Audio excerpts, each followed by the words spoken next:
writing. On numbers 30 through 33, you're asked to find the length of each arc in circle P. So you know that P is the center of that circle, and we're asked to round our answers to the nearest tenth. So it doesn't say if necessary, it just says round them. So even if you had a terminating decimal, you would want to round it to the nearest tenth. Make sure you understand that this is not asking for a degree measure.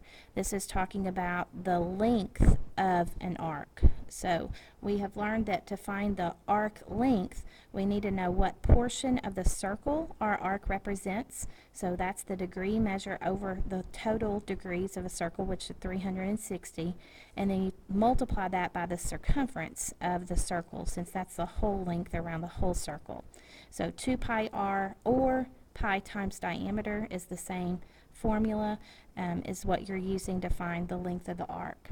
So on number 30, you want to know the length of arc AB.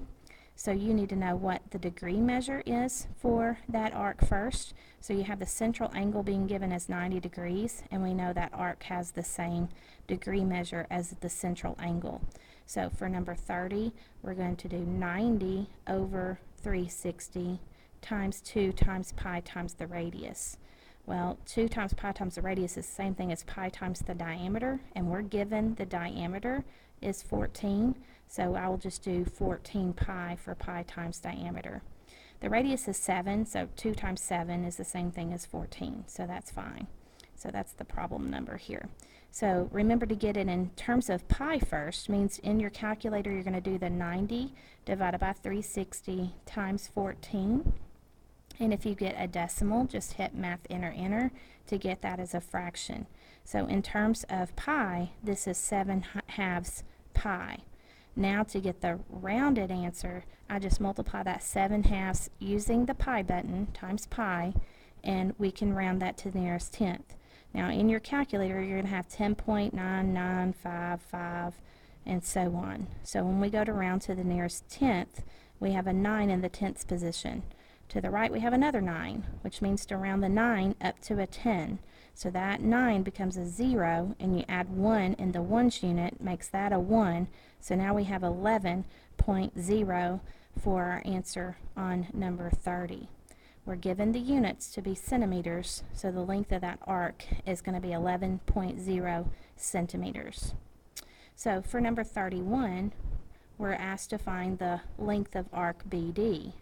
Well, BD, if we look at the angle, would be from angle B, PD, and it's a linear pair to the angle APB. So these two angles together have to make a right angle as well, which means arc BD is also 90 degrees. So the problem is going to be exactly like number 30 for 31. So same as number 30. So again, we would get 11.0 centimeters for the length of arc BD. The length of arc AC is from point A to point C in the shortest way, because it's just 2 letters. That's a minor arc. So we're given this angle to be 60 degrees, so we know arc BC is 60 degrees. So now when we're looking at A to C, we need to add the 90 and the 60 together, and we get 150 degrees. So when we go to use our arc length formula, we're going to have 150 over 360 times 2 times pi times the radius. So 2 times pi times 7 would be 14 pi.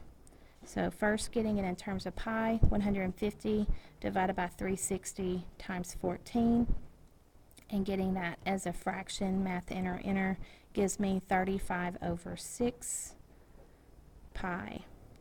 Now to get that as a rounded decimal, I could just put that times the pi button, and we get 18.3259, so on. So to the nearest tenth, that's going to be approximately 18.3, and don't forget your units of centimeters. And then finally, number 33, arc BAC is from B to C going through point A. That's a major arc going all the way around this direction. So we know from B to A is 90 degrees. A to D is a semicircle, so that's going to be 180 degrees.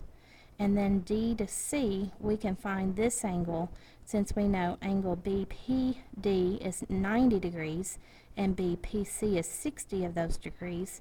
We know that angle CPD has to be 30, so that those add up to be the 90 degrees, and all three of these add up to be 180 for that straight angle. So we know arc CD is also 30 degrees. So now the angle measure from arc BAC is, BAC all the way to here would be 90 plus 180 plus 30. So we have 90 plus 180 is 270 plus 30 is 300. So when we do our arc length formula, we have 300 over 360 times the 14 pi. So 300 divided by 360 times 14 as a fraction, math enter, gives me 35/3. Pi as the exact length of the arc. So if you're asked for exact length, that's what you would put, 35/3 pi centimeters. But we're going to multiply it by pi to get our rounded answer. We get 36.6519, so on. So rounding to the nearest tenth, we look next door, it's a 5, the 6 becomes a 7. So we have approximately 36.7 centimeters.